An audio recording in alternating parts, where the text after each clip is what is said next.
Ready, start. In the case at hand, the date, time and place was fixed where oral evidence was examined in the presence of the petitioner, and in fact he cross-examined one of the witnesses and he himself deposed before the inquiry officer. Full stop. Assuming, for the sake of argument, that there was any breach of natural justice, but that by itself would not be sufficient to set aside the order, as the petitioner will have to prove what prejudice has been caused to him. Question mark.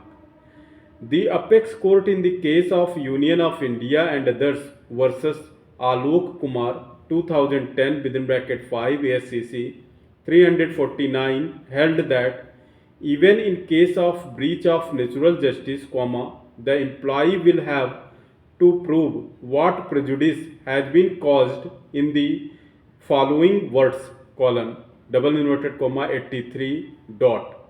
Earlier, in some of the cases, this court had taken the view that breach of principles of natural justice was in itself a prejudice and no other double inverted comma de facto double inverted comma close prejudice needs to be proved. Full stop.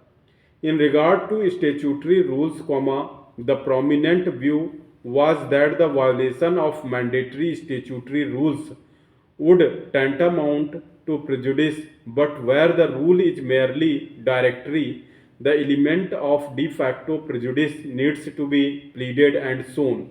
Full stop. With the development of law, rigidity in these rules is somewhat relaxed. Full stop.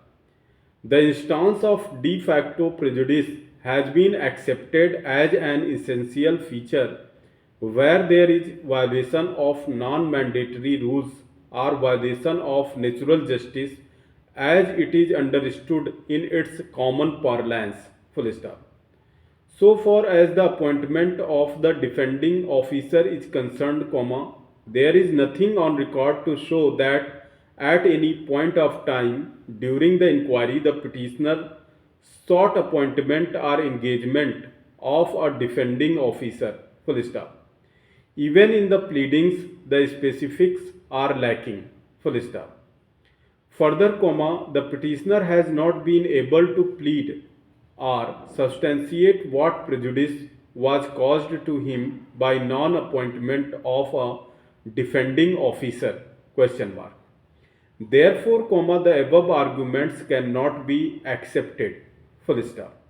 It is then urged that since the petitioner has been acquitted in the criminal case, he cannot be punished in the departmental proceedings which was in regard to the same incident. Full stop. In support thereof, he has relied upon a judgment of the apex court rendered in the case of GM Tank versus State of Gujarat 2006 within bracket 5 SCC 446. Full stop. In the opinion of the court, the facts in Tank's case within bracket supra were entirely different. Full stop. In the said case, the incumbent was charged for acquisition of immovable and immovable properties disproportionate to his known sources of income under the Prevention of Corruption Act, and a criminal complaint was also lodged under section 5 of the Prevention of Corruption Act, 1947. Full stop. The court having found that the departmental proceedings and the criminal case was based on identical and similar set of facts, and the charge in the departmental case was also identical, and so also the evidence led before both the forums was identical, where the criminal court acquitted the accused after a hot contest and trial in the matter. Full stop.